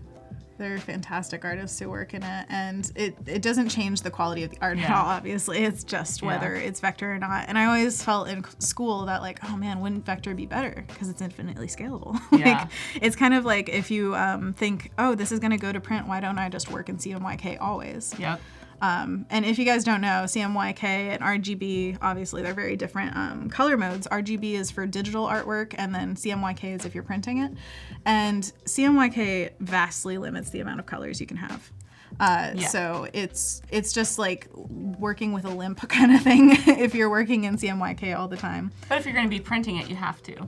You can convert it from RGB, you can convert it. But it just depends. Some people like working from the outset. Some people like converting. It just depends. Most illustrators I know actually start off in RGB and then convert to CMYK later, which I find very interesting, but to each their own. To each their own. One other vector illustrator is Orlando Aracena. His work is insane. Look him up online. What he does is he uses so many different paths. If you do, for those of you who know Illustrator, if you do Command Y or Control Y in Illustrator, you can see all the line work, and it is nuts. It is totally insane. That's cool. Yeah. See, those like behind the scenes are kind of fascinating. Oh yeah. That's, I don't know. I almost want to see people's workflow more than the artwork sometimes, where I'm just like, but how? How did you get here? It's so interesting. And again, like 7 ways to skin a cat, which is a horrible saying, but there's so many ways to do things with all these programs these days. Yeah. So like, that's one of the reasons I'm so excited about Fresco, is it kind of puts all the ability of those multiple ways of doing things in one program. So you're not having to hop between things. Yep, that is the nice part about it. What about CMYK, RGB, and Fresco? Right now we're just RGB for right now. Gotcha. So if you were doing it for print, you'd still have to bring it into Photoshop, which there is a really streamlined way of doing it. Yeah, like Photoshop has a very streamlined way of, preparing things for print. And the beauty of Fresco, for those of you who do not know, is it works seamlessly with Photoshop. Exactly. So your Fresco files automatically appear in Photoshop and vice versa. So you can go back and forth without having to like airdrop or save it to Dropbox or save it to whatever your cloud of choice is. Literally opens it up in Photoshop. It's awesome. Seriously, it's magic. The first time I saw it happen, I was like, oh my gosh, it's amazing. And there's another person, I was showing it to another illustrator, and she's like, oh my gosh, this is like a love note from Adobe. It so is. No, it seriously. I was like, it totally is. Every single time I see something where it's like, they clearly got that because they like paid very close attention to feedback and made sure that they were making something that worked for people. Yeah. It always feels like that. Like love letter. It's really love note. I love it. And for those of you who are interested in trying out Fresco, we have a private pre-release that you guys can all get early access to. You go to adobe.com/products/Fresco. You can sign up. Oh yeah. I just created a new layer because I felt like I was stiffening up a little bit, so I'm just kind of like freeing myself up to scrabble a little bit more. I like this. I like the detail that you put on the hat. Yeah, the hats are fun because, I mean, all this is just fun because it's all pattern and texture. So there's really no wrong way to go about it. You're just kind of blopping stuff in. Yeah. And this is an opportunity to go kind of abstract as well. It doesn't have to be super realistic. Yeah. Which, if any of you have studied, like yesterday we got the question about doing figure studies, and anybody who goes through art school or like trains themselves or whatever you do to get better at art, usually there's a push to go realistic first. Like you learn everything about doing figures and perspective, and you get reality put into your head, which is totally cool, and I absolutely understand why that's like a way that people teach and learn. I absolutely loved doing it as well. But when you find what you want to do, you can free all of that up. There are so many people now that I absolutely love. One of the illustrators that I'm thinking of right now is Taryn Knight, who does a ton of warped perspective, like skewed perspective, where everything is off. And for some reason, that just feeds my brain really well. Like, I can see perspective that's correct all day long and, like, not really care about it. Yeah. But you see that warp perspective in those beautiful colors and textures and values, and you're just like, that's good. Yeah. I want to live in that space. Zorro and Kita are asking, when will Fresco be available for Android? And I cannot tell you the exact answer. It's going to be coming out on iPad first, and it will be coming out on other platforms. So... that's the answer for that. And then Tom is asking for a speed painting export option in Photoshop, which we will have. We have in Fresco for those of you who have used it. We have it also in Sketch and Draw, which are other drawing apps. And for Kita and Zorro, you can actually download Sketch and Draw for free on Android. So I would check those out. They're free. I love telling people that. I remember at Icon, I worked the booth, and I told every artist that came by, like, by the way, it's free. I know. And everybody just, like, eyes widen, like, what? Free? Adobe? I don't understand. And they're definitely, like, Sketch and Draw were created when there was no Apple Pencil, so they are more simple. And that's where Fresco sort of like takes over. It's sort of the best parts of Photoshop and Illustrator smashed into one, which is why the project name was Gemini, because Gemini's twins. Because they're smash. Yeah. Shout out to Anthony and James, both Geminis. Hey, who's Gemini in the chat? Oh, yeah. Let's see. Wait, what are you? I'm a Scorpio. Scorpio, I love it. Yeah. That's my sister too. You're supposed to be kind of like That's probably fiery. why I'm Slytherin. Oh, really? They're stubborn and like... Stubborn, okay. I can see that. Fiery and stubborn. No, I'm thinking What of are my you? sister like, Aries, which is fire sign, supposed to be very hot-tempered, which James You don't can... seem very hot-tempered. I mean, it depends. I get hangry. But, like, obviously you guys aren't going to see me just be like, a temper tantrum right here. But it depends. I think being comfortable is very important to me. Yeah. So, like, James knows and Anthony knows. They've both seen if I'm rushed, if I have to, like, make the max in time and, like, I have 2 minutes to get there and I have to run the whole way, I'll just be like, screw it. I hate this. Life sucks. Ugh, and get so upset. So that's why I plan everything, like, a million times to be like, no, I'm going to be early. I'm going to be early so that I don't have to rush. But that's, I think, where... like temper comes in, but also, you know, have you ever looked into it and been like, what's your rising sign or whatever? No. There are certain kinds where it's like your moon sign, your sun sign, and certain ones are supposed to be what you come off as, where like people assume you are this sign. Like it seems like you're mostly this. Gotcha. And my rising sign, which is supposed to be like what people would assume I am, is Aquarius. Okay. Which Aries is the youngest sign and Aquarius is the oldest. So Oh, it's like this interesting. weird crux of like, I don't know, old and young, which I think That's of kind like of cool. playful and mature. That's what I Yeah. like to think of it as. Those are the positive traits. Or I'm just like, my joints, ow. Yeah. While being completely immature. So Christopher is saying that adobe.com/products/fresco doesn't connect anything. You do need to put HTML on the end. I just did a little search. So put HTML on the end of that and you should get access to it. I see my husband is an animator and Aries, and he will never rush. Die before rushing. That's my motto. Awesome. Kita's asking why the name changed. What does Fresco mean? So when it was Project Gemini, that was its project name. And Fresco is the official Adobe name. So Adobe Fresco was what Michelangelo painted the Sistine Chapel in. Oh, yes. It's where it dries very quickly. Yeah. And so that's the idea, is that like with Fresco on the iPad, you can take your time, you can do whatever you need. And so opposite. Like actual traditional Fresco, you have to work, and like when it dries, it's done. Yes. So. Oh, wow. So it's basically like painting in wet plaster, right? That's what Fresco was? Yeah. Oh, my gosh. Yeah, or super is, tough, if yeah. anybody's like reviving So it. if you can imagine painting on a ceiling with wet plaster. I Cannot imagine. I know. Like, you can just spend like 5 minutes in the wrong pose while painting and you could feel it. so So bad. I cannot imagine doing something like that. Kerwin says that my rising sign is a stop sign. I love that. Stop. Oh, man, that's Just awesome. stop. You guys, we have 1 minute left for the design challenge. Yay, hurry, get your stuff post in. it. And Sam, thank you so much for posting the link in the chat. That's Yeah, how you you've can been sign up for awesome. the early access, Yeah. which is worth it. Yeah, bit.ly/PS Discord is how you post. We are doing a cut paper challenge today with an additional challenge for Harry Potter theme. And I have seen a couple Harry Potter themes coming through, which I'm so Really? excited. Oh, you people are so good. I know. And that was just our idea of like, here's a prompt if you don't know what to do. So it's no pressure. And I always find it's nice to work with a prompt. What do you think? I like it. I mean, it's like what we talked about earlier, like taking pictures of circles when I walk to work, or like doing Totally. a daily design challenge that the theme is like, you know, hand letter a quote, or, you know, draw your dog in different styles, or, you know, whatever it Draw is. your dog. I just want a bunch of pictures of my dog when I Yeah. get it.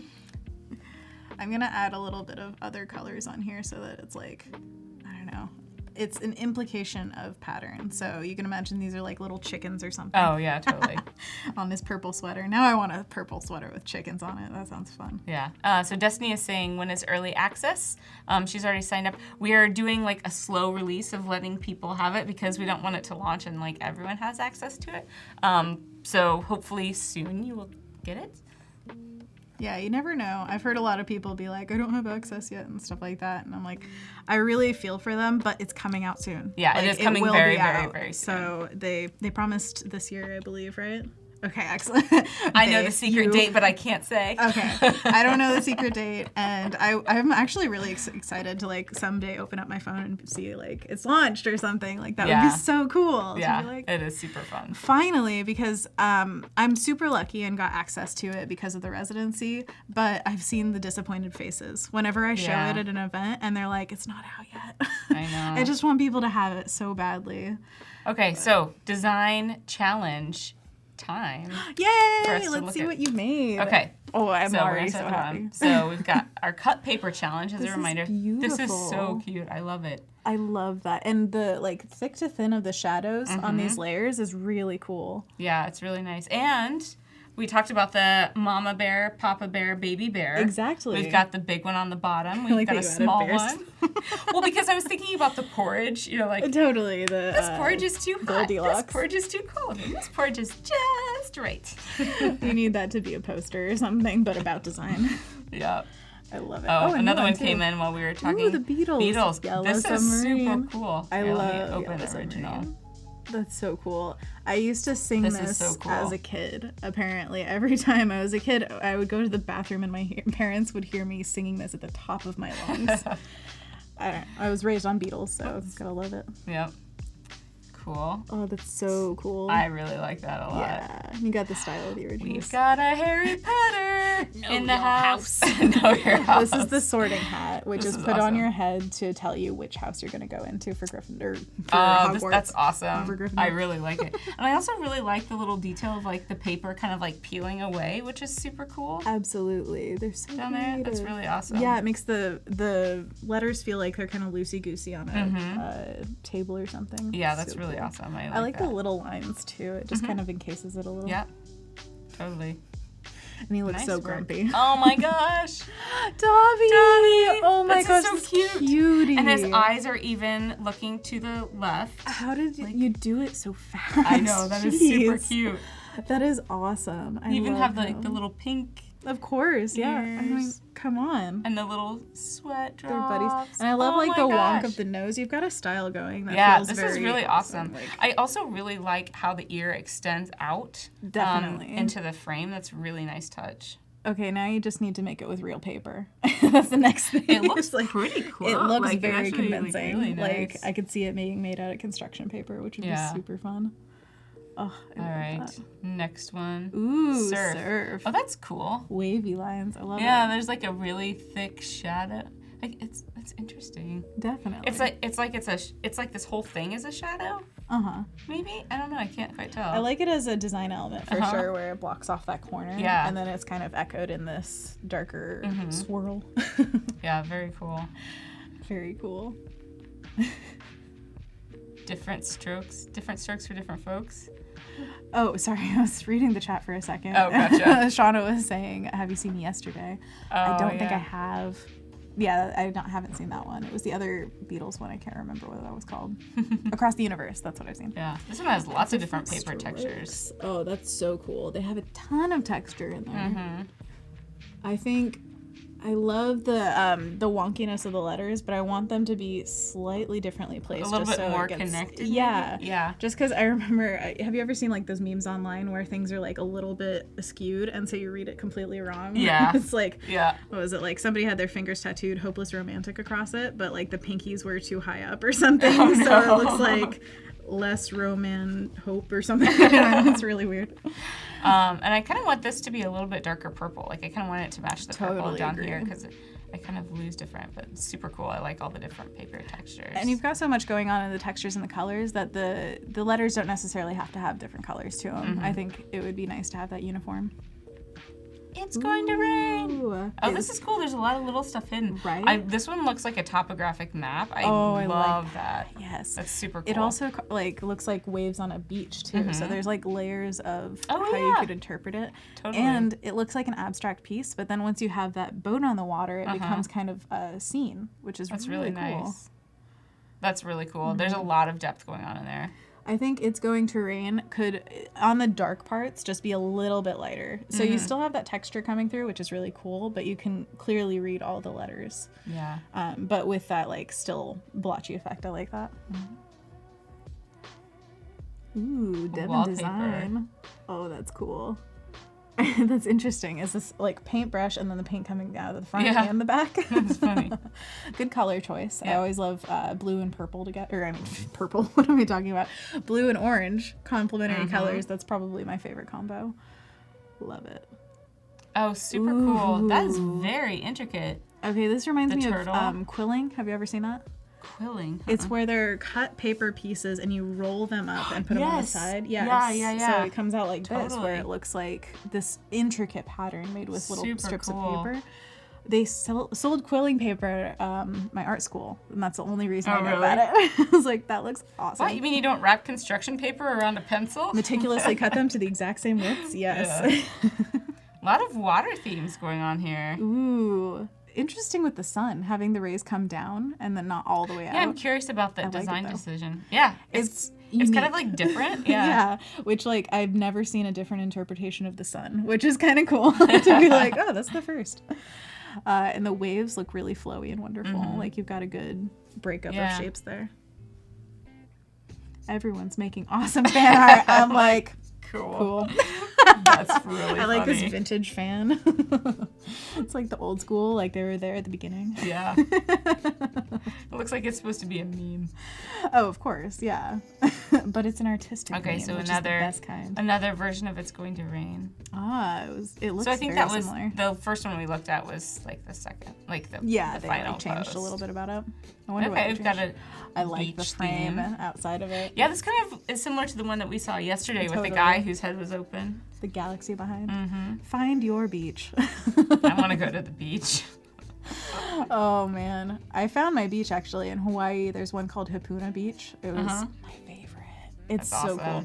It has trees that go from the beach all the way into the water. So it's like Oh, that's super cool. it's really cool, and people like they're basically shaped like hammocks. These trees, so you can just like sit in the crook and sleep. Oh, that sounds amazing. And the water is crystal clear. So beautiful. Don't waste paper. Go digital. Oh, that's so funny. I mean, if there's any paper used, it would be like very minimal, but like I know. still love the idea behind it. where it's Yeah, like, don't waste it's so paper. true. The other day I was at my desk and I was like folding something. I was like folding a piece of paper and someone pops out and she's like, I never hear paper crinkling in the office anymore. That's a weird time to be in. I never hear Super paper weird. anymore. Yeah. Oh man. New Statue York. of Liberty. Ooh, Very that's nice. Cool. I like the, it's an interesting decision. Is that her robe? I feel like it's kind of cool. arbitrary design decision, but I also feel like it's an opportunity to put like state shapes in there or something. I think that would be pretty cool. Yeah, that could be super cool. Or like maybe it's New York, like the boroughs or something. I don't know, something like that. But I love the idea of breaking up the shape within, and you're doing a really good job of like keeping the contrast where you can see clearly her outline. Yeah. And then within is just visual interest, basically. Yeah. I love Very it. cool. And how long would it take to carve out that perfect silhouette in actual paper? Thank goodness for digital. Coffee time. Coffee time. Oh, I love I need a coffee. I had chai this morning, so I'm happy. The pineapple. Ooh, That's kind of cool. Express. I like it. Love it. And different paper textures. Oh, this is like wood texture. It kind of reminds me of that really thin sort of like bamboo wood. Right. Yeah, I could totally see that. That architects use. That's true. Yeah, it has like a texture plus the shadow makes it just feel like instantly that. And I like the decision to slightly desaturate the pineapple. True. It makes it feel like, I don't know, kind of Instagrammy in my opinion, where it's like a filter in a good way, where it feels like you've stylized it just enough. Monday Beach Club. I want to be a part of that club. I want Thursday Beach Club. But then you would never say like, oh, it's Monday again. You'd be like, it's Monday Beach Club. We're going to the beach, guys.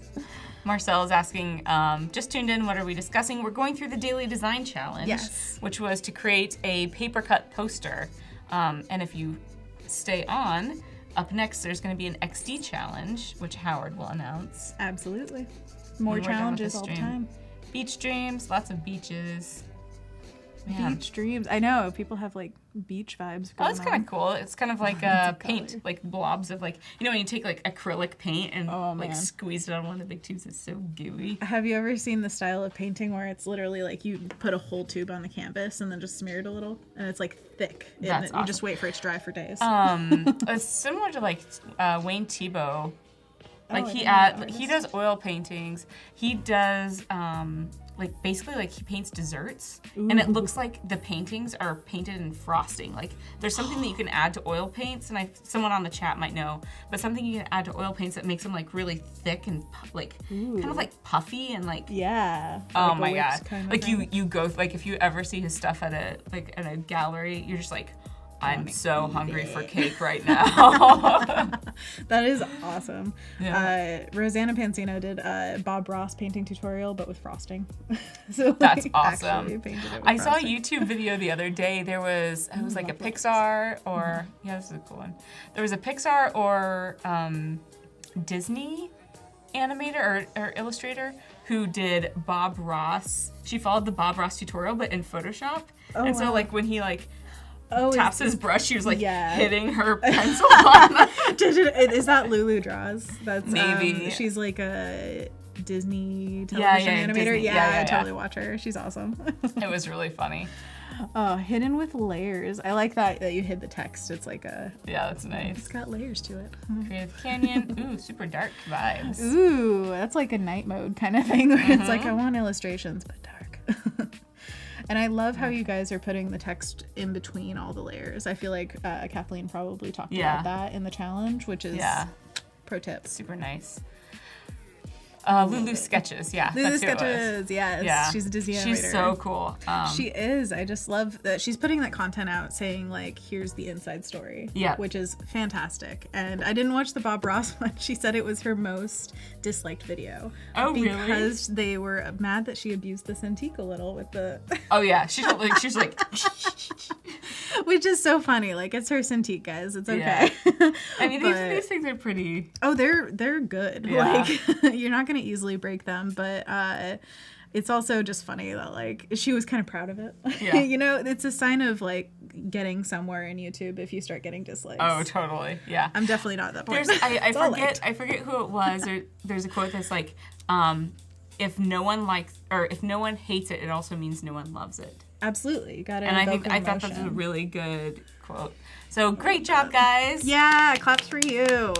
Great job on the Daily Design Challenge, and extra claps / pats on the back for those of you who did the Harry Potter challenge. I absolutely love that Dobby. Yeah. I want that printed. And the house. What house are you? I like that they included the hat. Of course, the sorting hat, which, I mean, we just need for the studio, obviously. I know, obviously. Should get a sorting hat for this. You could put Oh my gosh, yes. By the way, guys, we're invisible. I love it so much. This is so creative. We need to keep these around. Okay. Oh, you gotta beat the devil out of it, truly to honor Bob's memory. That is true. I love it. You know, there's just some things that you can do as an homage to people, and he liked to beat the hell out of his brushes. Yeah. No problem. We have like 10 minutes left or so, but I do want to once again congratulate. It was Sam on the stickers. Or Samuel.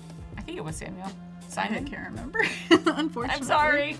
On winning the stickers. Simon on winning the stickers from Sticker Mule. And for the rest of you who did not win, you kind of won, because you can go to stickermule.com/Adobe Live 19 and you can get 10 stickers for $1, which is a smoking deal. Oh yeah.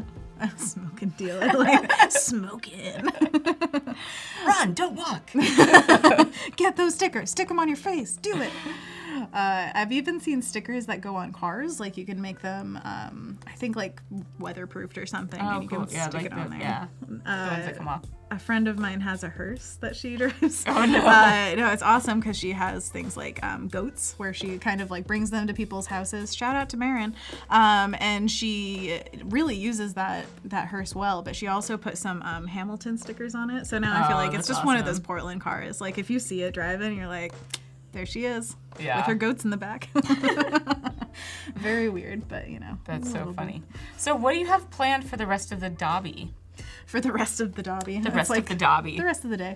I'm giving him little hints of cargo short under here because I like it. I always think of like army green shorts, like the Dobby cargo.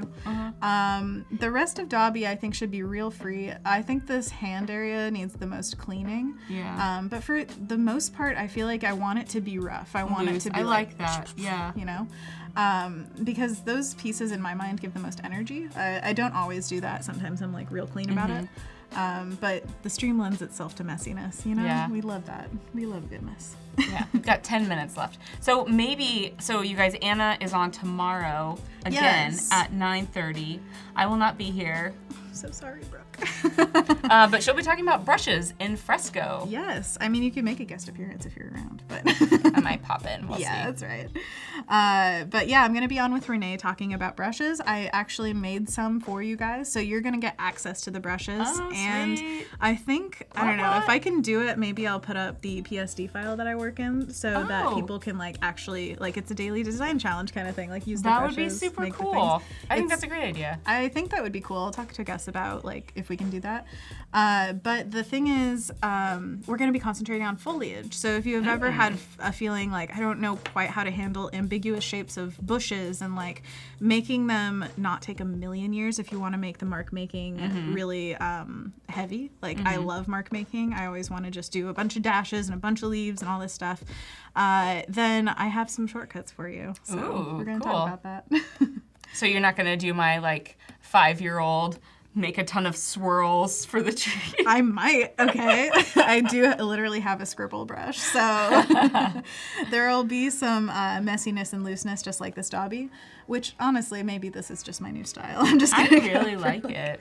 Loose and fun. So we have someone asking to showcase some of your pins. I should have brought it with me. Anna gave me a dog pin today. I've made only a few pins. I actually just had a Patreon special offer, which was, so you can see on my like Twitter and Instagram, if you go back in the post a little bit, you can see the pin that I was giving away, which is the exact one that you got. It's a fluffy white dog in a yellow sweater that says good boy on it. It's super cute. Yes, it was really fun to design. It was actually last year that I got to design those for Adobe Max, which is a huge convention they have in November, which I'm also going to be at this year.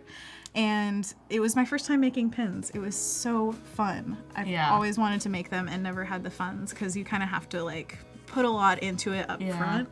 And plus these were giveaway, so I was not getting any money back for them. So it was kind of a thing that was unique to Adobe letting me do this. That's It awesome. was amazing. And this was all because you were a creative resident. Definitely. And if you guys don't know what the creative residency is, like check out my YouTube channel. I've got so much information on it. And just Google Adobe Creative Residency and it'll tell you who all the current residents are. I was a resident last year, so it's an amazing opportunity. It is such a cool Can't opportunity. overemphasize it. I believe applications are due every January. They is open when in it happens. January, usually close in February. So Okay. there's like a month, but you can obviously start whenever. The application instructions, I believe, are always up. And if not, there are probably examples of what the previous year was Yeah. like. Yeah. And like everything that's out there, there's so much information that the residents and the managers have put together online for you. So they're like create articles on Adobe's online magazine. It's called Create. There's tons of tips and stories and wonderful stuff about And it. Anna even created some videos, right, with your own I tips. did. You can see my early videos shot on my laptop.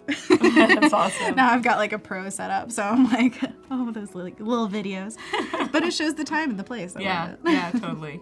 And the creative residency is an awesome opportunity for those of you who are, Anna, I know you mentioned you were kind of looking to sort of like transition into something different. And so you literally get like A year a year. of not worrying about finances, not worrying about benefits. Like you get insurance and everything. It's awesome. And all the possible support you could have from a company like Adobe. Like you get to go to events, you get to go on Adobe Live, you get to talk to people who work on the programs that make your life possible. Like the people who really make this happen, and they are the best people. So you're just gonna like make friends. Yeah, it's the super entire cool. year. I absolutely cannot say enough good things. And I would tell you if there was like a downside, I have not found one. It is straight up the best thing that's ever happened to the world. It's pretty cool.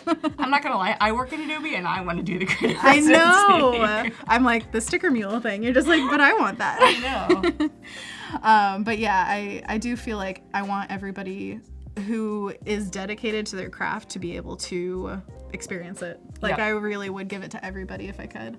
Yeah. And I'm sure Adobe would, but there's funds involved. Yeah. Thess is asking for the link of the brushes. You're going to be sharing that tomorrow. Tomorrow, correct? if you join in at the stream, it's going to be 9:30 to 10:30, and I believe there will be a bit.ly link. So you will see the tab where we had the challenge yesterday. I believe that's where the link will be, and you can download the brushes for free. Yay, free brushes. And if you miss the stream or anything, I'll definitely post them online so that people Cool. can access them. I mean, they're brushes that I made. Like I drew things for it where it's like, oh, this is my scribble and I made the brush. So they're unique to my drawing style, but I really want to see what you guys make with it. Oh, that'd be awesome. That'd be a super awesome design challenge. Absolutely. Like Maybe we should. brushes are just sky's the limit. You can I make know. anything with them. I know. That's the thing is like, it is so easy to hoard brushes. You're like, oh, new brush. Give it to me. You turn into Gollum But once then again. like you usually end up using like 5. Totally. brushes. Like you can see my favorites is 3. Yep. Which it depends on the piece completely. Like I said, we're going to be concentrating on foliage, which yesterday we talked about. I'm doing this huge piece for my mom's birthday where it's just tons and tons of foliage, very tightly packed busyness, and like you could zoom in a million times and still see Yeah. details happening.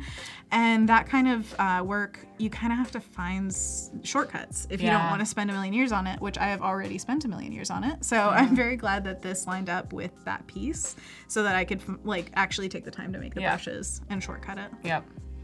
But yeah, it's Don't tell Anna's mom. It's a secret. yeah, you guys, don't spoil it for Stephanie. Come on. But yeah, I'm sure she'll see the stream someday and be like, "Oh, sweetie, Oh, yeah. I love you, Mom. You're the best." You too, Dad. Just everybody. Speaking of which, my cousin had a baby yesterday, so shout out to little Fritz, who is 1 day old today. Woo! That's awesome. So exciting.